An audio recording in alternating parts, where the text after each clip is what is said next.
प्रारब्ध के सभी दर्शकों को मेरा नमस्कार। मेरा नाम है संदीप आर.के. सिंह और आज का मेरा विषय है फिल्म द बंगाल फाइल्स। यह एक ज़रूरी फिल्म है और बड़े ध्यान से देखे जाने योग्य फिल्म है।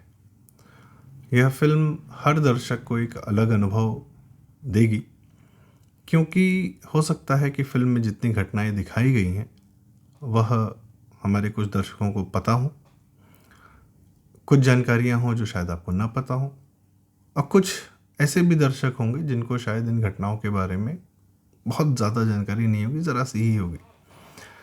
जैसे फिल्म में डायरेक्ट एक्शन डे 16 अगस्त 1946 की घटनाओं को, उसके पहले की उसके बाद की घटनाओं को बहुत डिटेल में दिखाया गया है कि किस प्रकार से भारत के विभाजन के लिए क्या घटनाएं थीं, कौन लोग जिम्मेदार थे और क्या मानसिकता जिम्मेदार थी। लोग तो जिम्मेदार था ही, पर जब एक समाज उतर आता है कि हमको एक ज़मीन का टुकड़ा चाहिए तो समाज की मानसिकता क्या होती है, क्या हो सकती है, वह भी दिखाया गया है। फिल्म में एक आज के समय की भी कहानी है। उससे फिल्म जो है उस आज की घटना से पीछे के इतिहास को कुरेदती है, उसके फाइल्स के पन्ने खोले जाते हैं। खैर, फिल्म में मुख्य रूप से आप देखेंगे तो एक पीरियड फिल्म, एक ऐतिहासिक इतिहास को दिखाती हुई फिल्म है और उसके साथ पूर्ण रूप से न्याय करती है उस इतिहास के साथ।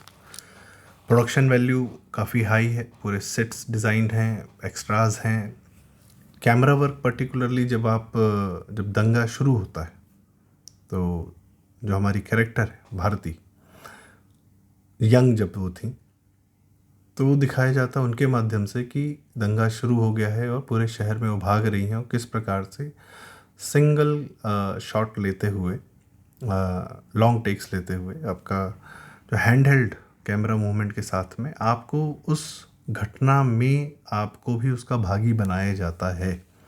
आपको यह महसूस होता है। ये टेक्निक शिंडलर्स लिस्ट फिल्म या भारत में एक फिल्म बनी थी बॉम्बे जिसमें दंगा दिखाया गया था, तो उसमें बच्चों के पर्सपेक्टिव से दंगा दिखाया गया, तो वो जिधर जिधर जा रहे हैं पूरा शहर जलता हुआ उन्हें दिख रहा है। खैर, तो यहाँ पर भी वो कार्य बखूबी किया गया है। उसके बाद मुख्य रूप से बात यह है कि आज की जो घटना है कि एक जर्नलिस्ट है, उसका अपहरण होता है और उसको सिलसिले में हमारे एक्टर दर्शन कुमार जी का कैरेक्टर अमर, वो वहाँ पहुँचता है कलकत्ता और वहाँ से फिर वो घटनाएं शुरू होती हैं। फिर उनको वही भारती जो जो अपनी वृद्ध अवस्था में है, उनका चरित्र निभाया पल्लवी जोशी जी ने और काफ़ी बखूबी निभाया है। तो वह मिलती हैं, फिर वो पुरानी घटनाओं की याद दिलाती हैं 1947 में जो हुई थी। फिल्म मुख्य रूप से 3 घंटे 25 मिनट की है और आपसे आपका एफर्ट मांगती है। हो सकता है कि कई फिल्में होती हैं आराम से आप देख लेते हैं, बैठ जाते हैं कि ठीक है, फिल्म टाइट होती है, एडिटिंग होती है, सारी चीज़, म्यूज़िक होता है, बैकग्राउंड म्यूज़िक होता है, बहुत कुछ होता है। पर यह फिल्म जो मैसेज देना चाहती है या जो भाव दर्शकों तक पहुंचाना चाहती है, उसके लिए दर्शकों से उनका थोड़ा समय, उनका थोड़ा ठहराव मांगती है और ये फिल्म वो ठहराव डिज़र्व करती कि हम थोड़ी देर बैठें, देखें, अपने आप को भी संयमित होकर इसको अपना समय, अपना मन, अपना दिमाग इस फिल्म को दें थोड़ी देर। तब यह फिल्म आपको जो दिखाती है, जो भाव आपके साथ साझा करती है, जो अनुभव आपके साथ साझा करती है, वो बड़ा ज़रूरी है। अच्छी खासी रिसर्च के साथ ही यह फिल्म बनी है। कोई घटना, कोई डायलॉग, कोई ऐसा कार्य नहीं है जो इस फिल्म में झूठ दिखाया गया है। और एक बड़े मेटाफर्स की बात है, जैसे एक पल्लवी जोशी जी का जो किरदार है वो समझा रहा है कि राक्षस और देवता एक ही होते हैं। तो कभी जब लोग देवता को देवता मानने लगते हैं तो राक्षस बन जाता है, और राक्षस को जब राक्षस मानने लगते हैं तो देवता बन जाता है। कट टू जो नेक्स्ट सीन होता है कि गांधी और जिन्ना एक दूसरे को देख रहे हैं। इस डायलॉग के तुरंत बाद ये कट आता है। तो ये कन्वे यही करता है कि यह एक ही सिक्के के दो पहलू थे, गांधी और जिन्ना। एक का देवता फेस था और एक का जिन्ना फेस था, लेकिन पर्पज़ एक ही था, भारत का बंटवारा। और गांधी के भी जो डायलॉग्स हैं कि जब महिलाओं की हत्या हो रही है, रेप हो रहे हैं मुसलमानों द्वारा, तो गांधी कहता है कि हिंदू महिलाओं को अपने आप को उन्हें मतलब अपने स्वयं को आत्महत्या कर लेनी चाहिए इंस्टेड ऑफ रेजिस्टिंग। गोपाल पाठा का एक किरदार जो बहुत कम है लोगों की जानकारी में, उसको चित्रित किया गया है। बड़ा ज़रूरी किरदार है क्योंकि वो आज के समय की मांग है। इसीलिए आज की कहानी के साथ इतिहास की उस कहानी को जोड़ा गया है कि हम इतिहास के अपने नायकों से कुछ सीखें। और बार बार फिल्म यह कहती है कि 47 में कलकत्ता की जो हालत थी आज भी वही है। कलकत्ता उस घटना से, उस सर्जरी करवा कर, बंगाल के दो टुकड़े होकर, लाखों लोगों की हत्याओं के बाद भी ऐसा नहीं था कि एक बुरा दौर बीत गया है और एक अच्छा समय आ गया है। आज फिर कलकत्ता या बंगाल उसी मुहाने पर खड़ा है। यह फिल्म यह बताती है और यह उसका प्रयास है कि जो 47 में हुआ आप उससे आगे नहीं बढ़े। आप आज भी उन्हीं समस्याओं को देख रहे हैं। वो समस्याएं मुँह बाए आपको, वो नाग मुँह बाए आपको जो है डसने के लिए तैयार खड़े हैं। पर क्या हम यह समझ पा रहे हैं? जिस प्रकार से कलकत्ता के लोग, नोआखली के लोग, लाहौर के लोग, शायद उन्हें समझ नहीं थी या वह जान रहे थे, सब कुछ देख रहे थे, पर उन्हें लगता था कि ऐसा नहीं होगा, पर वह भीषणतम चीज़ें हुई उनके साथ। आज हो सकता है कि हमें भी लग रहा है कि इतना बुरा नहीं होगा, नॉर्मल है, सेकुलर देश है, चलता रहेगा जैसे चल रहा है। नहीं, हम किस मुहाने पर खड़े हैं ये हमें समझना होगा और यह फिल्म का कार्य यह करती है। ज़रूरी नहीं है कि हर फिल्म एंटरटेनिंग ही हो, आपको पूरी तरह एंटरटेन कर दे या एक भाव दे कर जाए, आपको सोचने पर मजबूर करती है। आजकल वैसे भी थोड़ा सा यूट्यूब और बाकी चीज़ों के माध्यम से जो जिस प्रकार से सोशल मीडिया पर लोगों के इंफॉर्मेशन का जो हमें एक सैलाब डेली मिलता है, एंटरटेनमेंट का हर प्रकार का, तो बैठकर सोचने का जो समय है और जो धैर्य है वो थोड़ा सा कम दिखता है, पर वह ज़रूरी है क्योंकि बात अपनी सुरक्षा की है, बात हमारे समाज की, हिंदू समाज की सुरक्षा की है और बात भविष्य की भी है। तो यह फिल्म वह कार्य करती है। म्यूज़िक में एक गाने के साथ में जब आप भयावह दृश्य देखते हैं, एक मधुर संगीत के साथ में जब आप भयावह दृश्य देखते हैं, तो एक अलग ही कलेवर निकल कर आता है।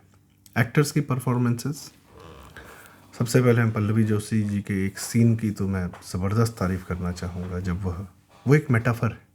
वो पल्लवी जोशी का नाम भारती है, उसके चरित्र का नाम, तो आप समझ सकते हैं कि वह जो है भारत की कहानी कह रही हैं।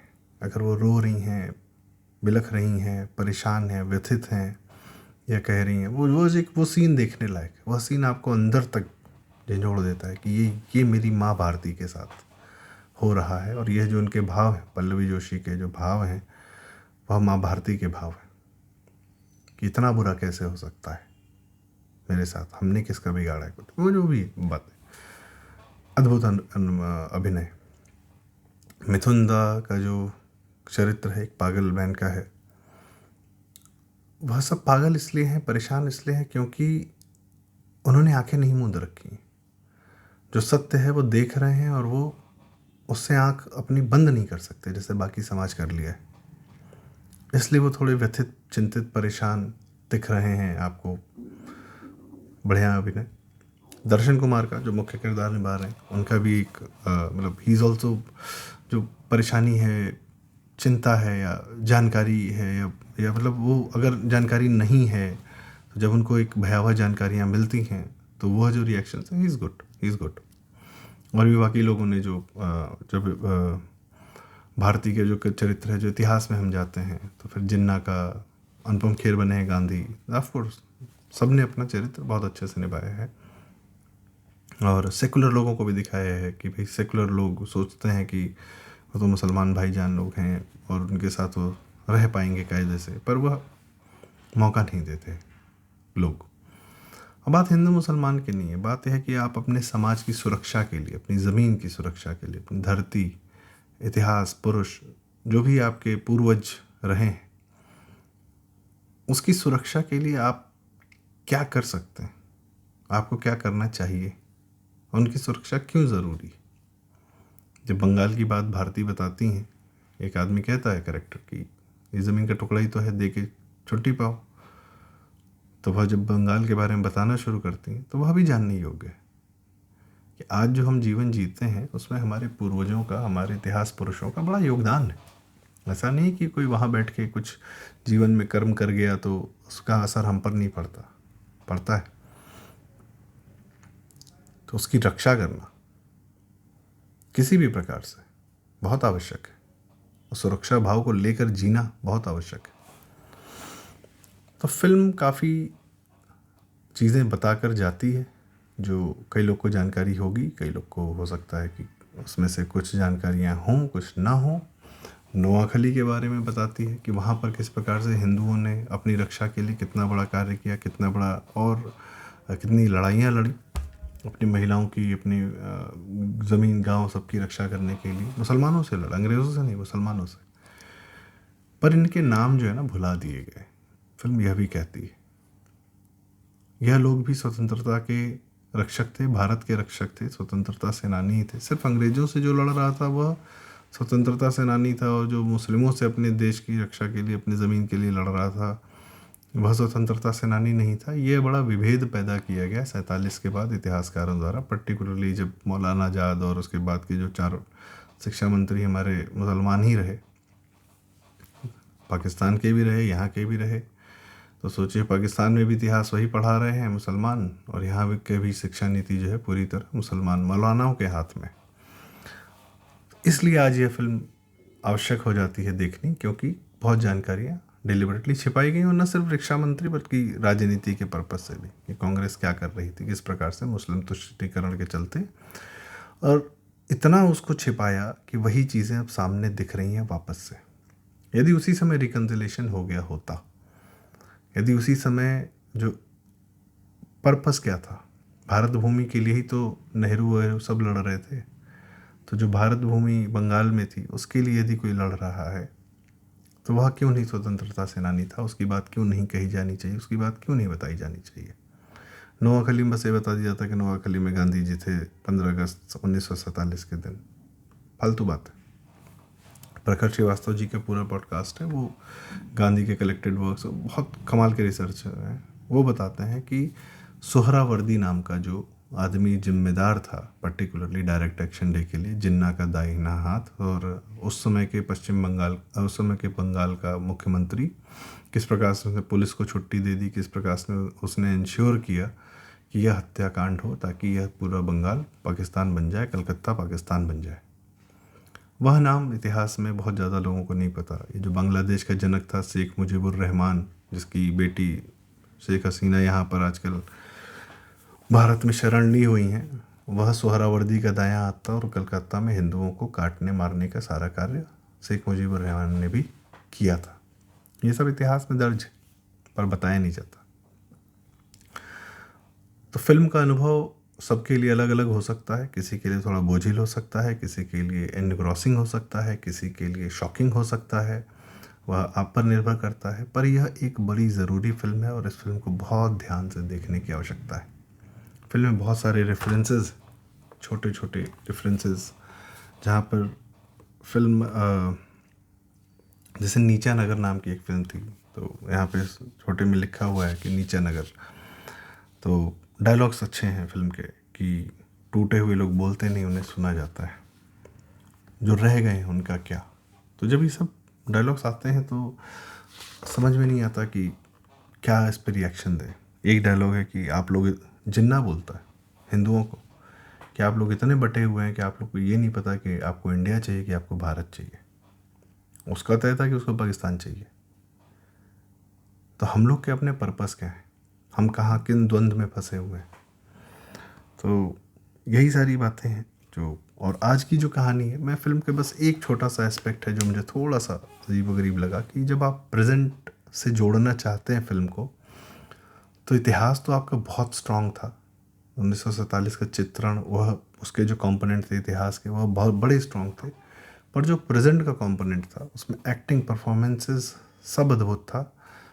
पर वह जो घटना है जो कहानी है वो पैरेलल नहीं बिठा पा रही है 47 से। जाहिर सी बात है, उतने मतलब 47 जैसी घटना तो आज नहीं हो रही है, पर present should have been that important as the past was in the film. और तो यह मुझे एक हल्का सा लगा कि the present could have been more stronger in a bigger form.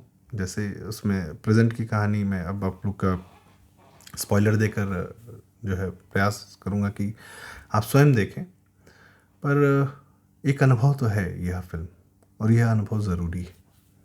तो इसी रिकमेंडेशन के साथ कि बंगाल फाइल्स ज़रूर देखिए, और इसके साथ मैं आज की चर्चा का समापन करता हूँ। आपका अनुभव क्या होगा यह फिल्म देख के, हमें ज़रूर बताइए। वीडियो लाइक करें, शेयर करें और चैनल ज़रूर सब्सक्राइब करें। प्रारब्ध। बहुत बहुत धन्यवाद। नमस्कार।